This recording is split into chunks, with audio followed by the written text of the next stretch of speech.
Se trata hoy de explicar el concepto que de la filosofía tiene el pensamiento escolástico tomista.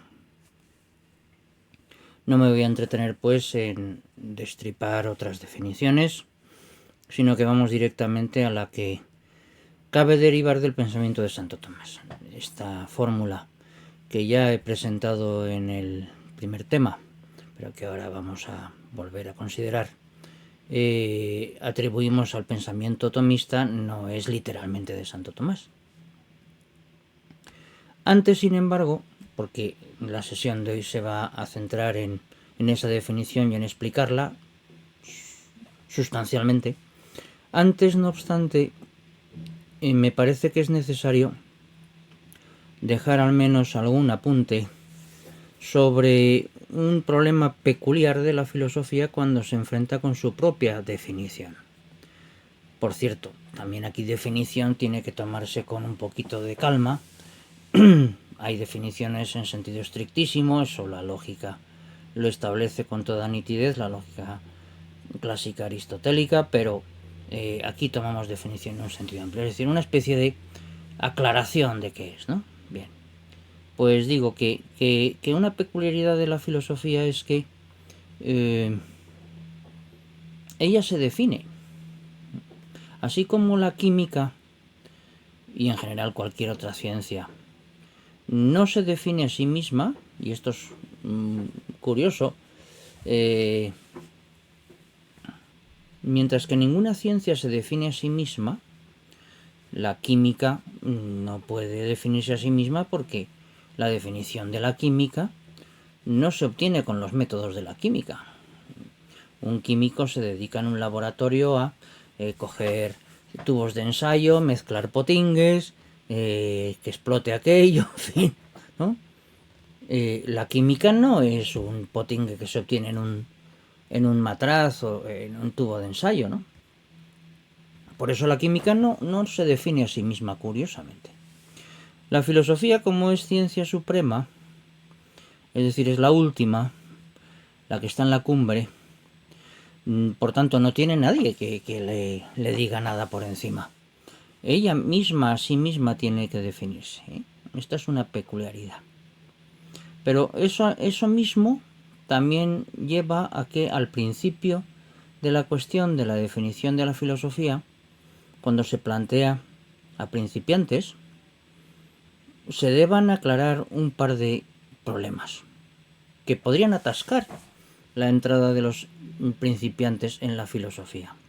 Un par de aporías que son un poco insidiosas. La primera es más o menos esta.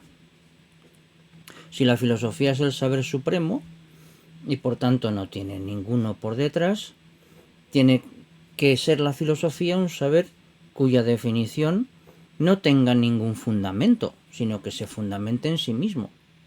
Pero entonces, antes de entrar en la filosofía, no se puede tener una idea de la filosofía. Como no es posible una idea sin supuestos de la filosofía, la entrada en la filosofía sería imposible. Voy a desprenderme de todo prejuicio en sentido amplísimo para abordar la filosofía con toda limpieza, ¿no? Porque la filosofía tiene que brotar como un saber que se pone a sí mismo. Pues entonces no podemos entrar en la filosofía, claro. La segunda dificultad es extrínseca, a diferencia de la que acabo de señalar, que viene a derivar de un hecho histórico-sociológico, y es la pluralidad de filosofías, ¿no? Cada filósofo ha definido la filosofía como le ha parecido oportuno. Y si uno, a simple vista, ve esa pluralidad, pues la conclusión que obtiene es que aquello no hay quien lo controle, ¿no? Que no hay manera de saber una definición de la filosofía que a todos satisfaga. Bueno, pues estas dos dificultades podrían frenarnos, ¿no? La primera, yo quiero una filosofía que no tenga supuestos. porque si tiene supuestos ya está condicionada, ¿no? Y hay algo previo a la propia filosofía que la fundamenta. La segunda, debería ser una fórmula consensuada que gustara, que fuera aceptable para al menos la mayoría de los filósofos, cosa que no parece que vaya a suceder, ¿no? Mientras que entre los químicos es más fácil que haya consenso acerca de qué es la química, entre los filósofos es francamente difícil que haya consenso, acuerdo acerca de qué es la filosofía. Y así es la vida. Y esto no tiene remedio. O sea, va a ser así por los siglos de los siglos. Hagamos lo que hagamos. ¿Cómo se sale de ahí? Primera salida. Pues una salida a la cuestión de los fundamentos o de los supuestos, que es muy sencillita. Mire usted, si usted quiere aprender, tendrá que confiar al menos en los arranques de una caracterización de la filosofía que le pueda guiar hacia ella. En efecto, la filosofía tiene supuestos. Cuando comenzamos a filosofar, ya hemos nacido, ya hemos pensado, ya incluso otros han pensado. No vamos a inaugurar la filosofía desde cero cuando entramos en ella. Si uno quiere aprender, tendrá que dejarse guiar. Luego, uno que haga con las enseñanzas que ha recibido lo que le parezca oportuno, claro está. Pero si quiere aprender, situarse en el camino de quienes han hecho filosofía, pues tendrá que dejarse llevar, al menos por una definición preliminar. Eso por lo que respecta a la primera. Respecto de la segunda, se me ocurre una respuesta un poco rotunda, y es que los consensos no son marca de la verdad. Que todo el mundo esté de acuerdo en que hay cosas buenas, hoy es un consenso que la homosexualidad es positivísima, pues no quiere decir que eso sea bueno moralmente. Los consensos no son garantía de verdad. Sí que es deseable, y por eso los hombres dialogamos, y la vida social humana pues no es ajena a la verdad. Nos gustaría estar de acuerdo, al menos en las cosas fundamentales. Luego discrepar, que también tiene su gracia, ¿verdad? Pues pelearse por el fútbol, por cosas así, ¿verdad? Pero en lo fundamental nos gustaría que hubiera acuerdo entre todos los seres humanos, y sin embargo no lo hay, ni lo habrá. Con lo cual, ¿es verdad que uno tiene que preocuparse porque en la vida social triunfe la verdad? Sí. Pero si no triunfa, pues no triunfa. Y eso no quiere decir que sea menos verdad esa verdad. Verdad y vida social tienen coincidencias, pero también diferencias. No nos dejemos llevar por el consenso. Todo el mundo estará de acuerdo en que aquello que es aprobado por la mayoría, no por eso, ni es verdadero ni es bueno. Pues apliquémonos el cuento. Yo no quiero ser un filósofo aislado que tenga su verdad solo para él, y que incluso pueda permitirse el despreciar a los demás. No. Pero lo que quiero es que la verdad que yo he encontrado, si no es reconocida, sea mantenida como verdadera. No nos disguste demasiado, aunque debe disgustarnos, que la comunidad social no acepte ciertas verdades. La vida es así, el ser humano es falible y hasta el fin de los tiempos esto es lo que tendremos. ¿De acuerdo? Creo que con esto superamos esas dos dificultades iniciales. La primera, tengamos paciencia, dejémonos guiar. La segunda, no nos preocupemos demasiado por estar de acuerdo con los demás. Si es así, si tiene que haber acuerdo, ya llegará, y si no, cada caminante siga su camino.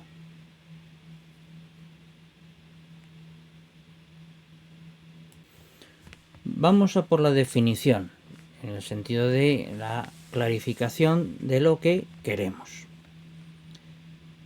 Filosofía en español tiene un porrón de significados, un montón. Depende de la mayor o menor influencia de algunas tendencias filosóficas también antiguas, ¿no? La estoica, por ejemplo, se nota mucho. Una persona que tiene mucha filosofía es que tiene mucha calma, ¿verdad? Eso procede del estoicismo, del senequismo, en fin. filósofo es a veces el pedante también. La palabra da mucho de sí. Nosotros vamos a tomárnosla en serio y darle el significado que le corresponde plenamente, no en su uso corriente, sino en su uso ya culto y específico. La definición que presenté en el tema primero, cuando intentaba mostrar el interés que la filosofía puede tener para un creyente cristiano, es esta misma que vuelve a estar en la pantalla. Filosofía es ciencia de todos los seres por sus causas últimas, que se adquiere por la luz natural de la razón. Es ciencia de todos los seres por sus causas últimas y que se adquiere por la luz natural de la razón. Reconozcamos que esta fórmula no cumple de una manera muy canónica las condiciones clásicas de la definición, pero menos da una piedra, ¿no? El gran marco es ciencia. Dentro de la ciencia, primero distinguimos el objeto que los escolásticos llaman material. ¿Sí? ¿Qué se conoce en filosofía? Todos los seres. Pero ¿cómo se los conoce? ¿Qué se conoce de ellos? El objeto formal, quod, por sus causas últimas. ¿Y qué instrumento se emplea? ¿Cuál es el objeto formal? Quo, la razón natural, a diferencia de la fe. Quiero entretenerme en cada una de estas cláusulas un poquitín para que se sepa por dónde vamos, intentar vencer también a algunos desconciertos que esto pueda producir. En primer lugar, la filosofía es ciencia, con un par de narices. Ciencia, no cualquier cosa. No es la opinión de un cualquiera, ni incluso opiniones muy sesudas, ni grandes ocurrencias de gente muy lista, ¿eh? Ciencia es un asunto mucho más serio. Es verdad que el concepto de ciencia que se maneja en la escolástica tomista es distinto del concepto que se maneja habitualmente hoy. Y por eso quiero resolver ahora el primer desconcierto que la definición de filosofía puede haber producido. Ciencia. En sentido aristotélico, ciencia se define por ser un conocimiento cierto por causas adquirido mediante demostración. Esto es una fórmula que obtenemos del propio Aristóteles, casi literal, empalmando un par de textos suyos. Ciencia es conocimiento cierto, no opinativo, no dudoso.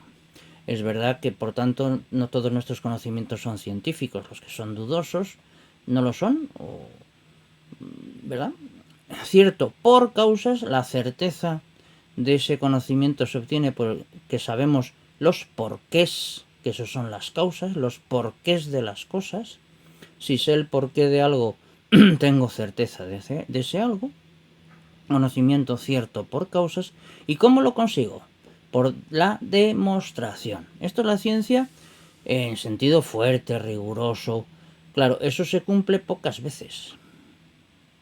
Nos causa perplejidad cuando nos asomamos a la historia de la ciencia, episodios como, no sé, el de Galileo, ya que todo el mundo lo conoce, le suena el asunto, ¿no? La Tierra gira alrededor del Sol, el Sol gira alrededor de la Tierra. Y ahí estuvieron discutiendo y tuvimos el conflicto aquel famoso de Galileo y su condena. Bueno, pero a lo que vamos. El episodio de Galileo, como también ha sucedido con otras cosas, muestra que nuestros conocimientos, que a veces consideramos que son completamente seguros, son falsos.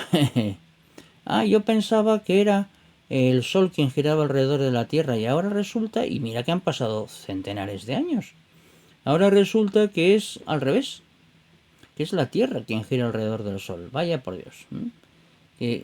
¿Cómo ha podido suceder esto? Ahí no ha habido demostración rigurosa, claro. Nuestros conocimientos aspiran a ser conocimiento cierto por causas demostrativamente adquiridas, pero no siempre lo consigue. El conocimiento humano es un conocimiento, mírese la historia, que va muy lentamente descubriendo algunos secretos de la naturaleza, pero muy lentamente. Así que esa idea de la ciencia de Aristóteles es el gran ideal y la filosofía aspira a cumplirlo. Nosotros jugamos a presentar afirmaciones como ciertas apoyándonos en la demostración de sus causas. Que lo consigamos o no, pues eso es otro cantar, ¿verdad? La ciencia positiva, la química, la física, la biología, son otro tipo de conocimiento. Son ciencias en otro sentido. Se restringen a la naturaleza que se puede observar con métodos muy específicos y con la experimentación. En filosofía, nuestra perspectiva es muchísimo más amplia. Además, la aspiración de la ciencia positiva es funcionar con el aparato matemático para el control de los datos que se manejan. Nosotros en filosofía, pues claro que le tenemos aprecio a las matemáticas, no podemos no tenérselo, pero no es el único camino. Y luego, los conocimientos científicos positivos son compartidos por la comunidad científica. Nosotros en filosofía somos un poquito más independientes unos de otros, aunque hay escuelas, grupos, etc., ¿no? Filosofía es ciencia en el primer sentido, no en el segundo. Y en el primer sentido, en el aristotélico, no en el de la ciencia positiva, lo cual no quiere decir que la ciencia positiva sea falsa. En el sentido aristotélico, la filosofía aspira a ser ciencia. Aspira a ser ciencia. No debemos olvidar, insistiré en muchas ocasiones en este asunto, que la filosofía es aspiración. No es sabiduría, sino filosofía.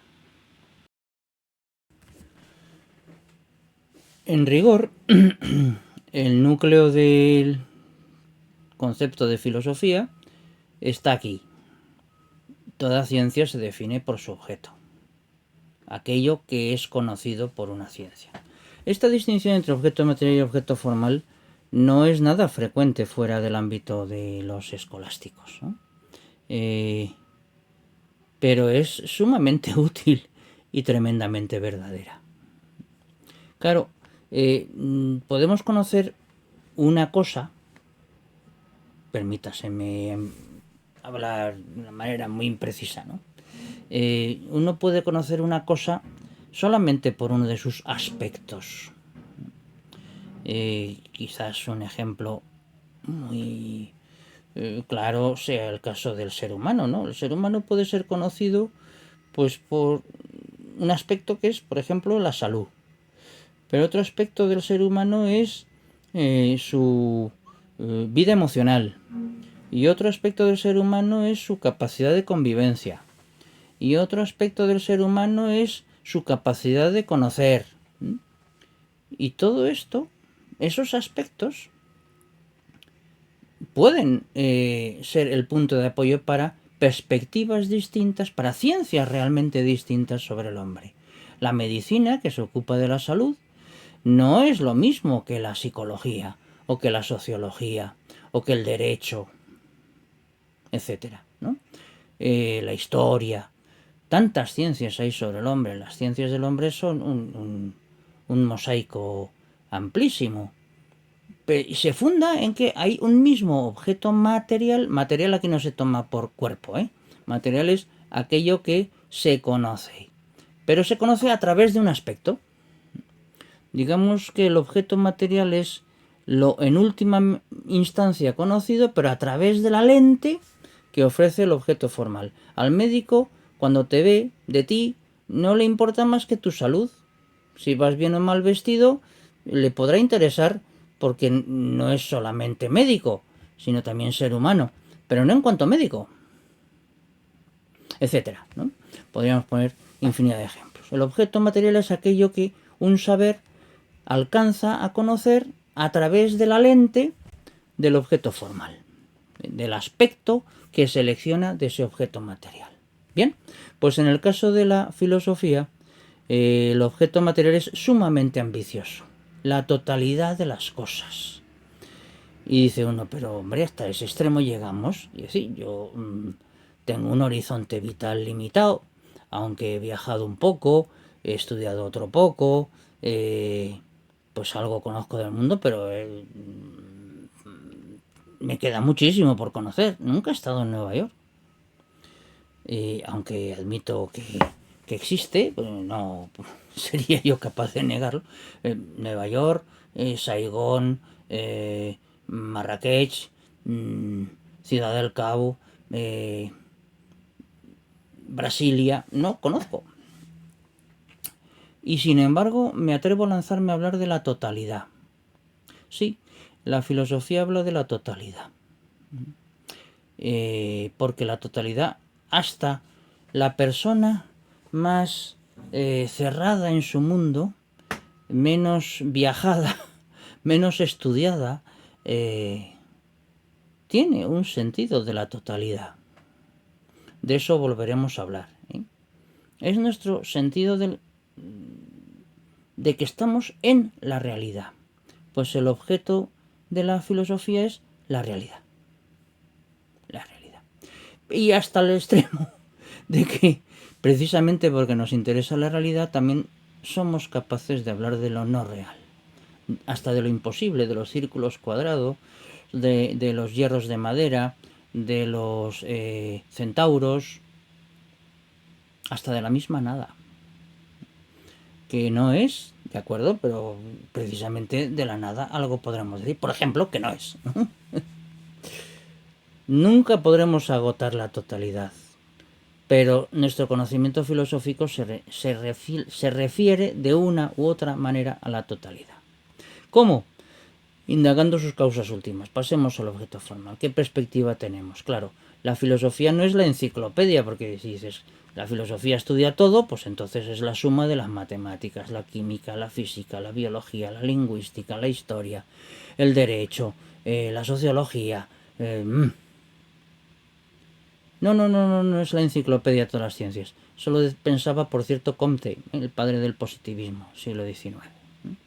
No, la filosofía es una manera de saber distinta del conocimiento de la totalidad una por una de las cosas. Nos referimos a las causas últimas de la totalidad. También esto procuraremos mostrarlo a lo largo de estas sesiones, se irá viendo. Necesariamente va a ir saliendo, ¿no?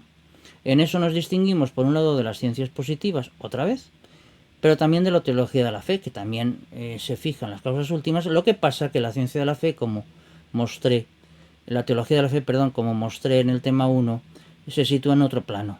Su objeto material no es la totalidad. La teología de la fe, por la fe, se sitúa en el conocimiento que Dios tiene de sí mismo. Esto es otro cantar, ¿no? Ya no es con la razón natural. ¿De acuerdo? Bien.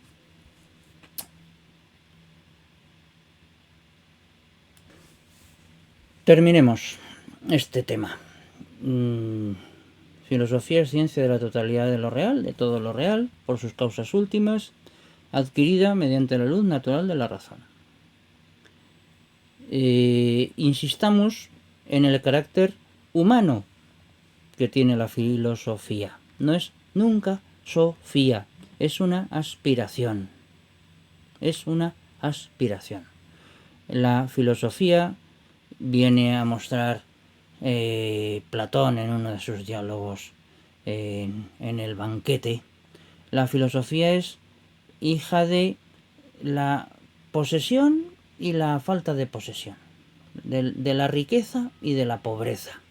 Somos ricos porque tratamos de lo más elevado, las causas últimas de todo lo real, pero es pobre porque su conocimiento de la totalidad de lo real siempre es incipiente e incompleto. Es solo sabiduría humana, nunca sabiduría plena.